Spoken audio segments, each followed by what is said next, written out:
always busy, always at it like an addict. Yes, I am an addict.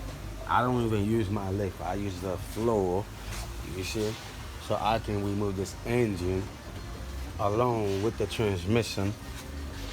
You see what I'm saying? Because it's only right. It's only right. You know what I mean? It's the engine swipe here, but the engine is locked. And the best way to take it out is this way. I still leave the manifold, exhaust manifold in it. I still left the intake in it.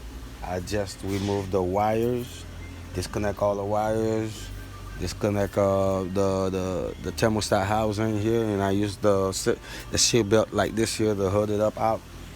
Remove the starter out, remove the AC compressor, put it to the side here, where you're looking at that. The CV axle still in the vehicle. I just loose it up from the shocks and tip everything back, and so I can have some space to pull it out. Pretty nice and clean, ladies and gentlemen. You see the computer still hooked up on there. My floor is messed up. However, this car right here was water damage, and you see water was coming out. You hear the intake. Here, let me see if I can get some out. See, there you go. See, water coming out the intake. Along.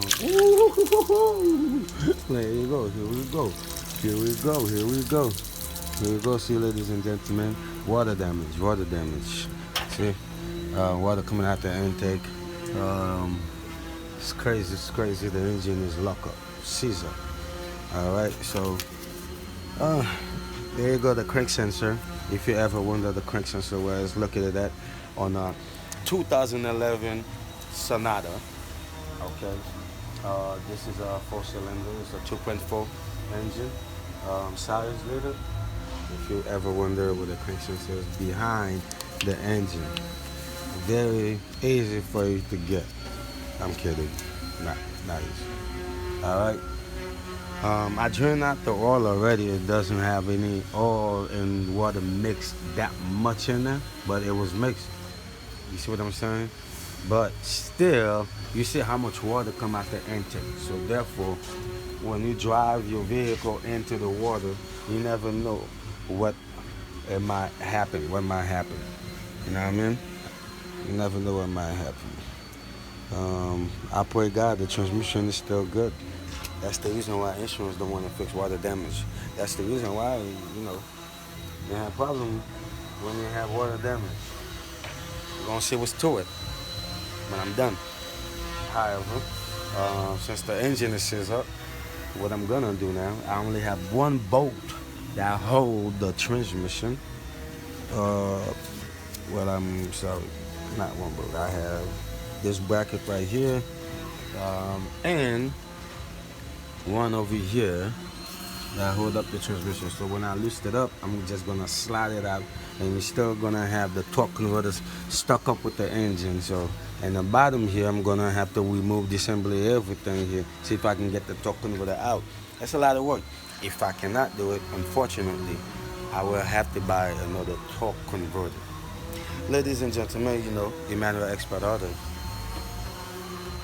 At it like an addict, always at it. Every day, every hour, every minute, every second. You know what time it is. Like and subscribe, for more. I might have a part 2 on this to help the other guys out here, if I am able to use the skills, because I don't like to spend too much work on doing type of stuff like this. Better to just buy a new whole torque converter. Especially water damage, is better to buy a whole new torque converter and be done with it, So we're gonna see what's to it, and when I get it done, yes, I will get a part 2 for that vehicle. Here, show you how it's done when it's running, like they all running. Yeah. Don't forget my cup. Don't forget my cup. Don't ever worry about what's in my cup. What's in my cup. Woohoo!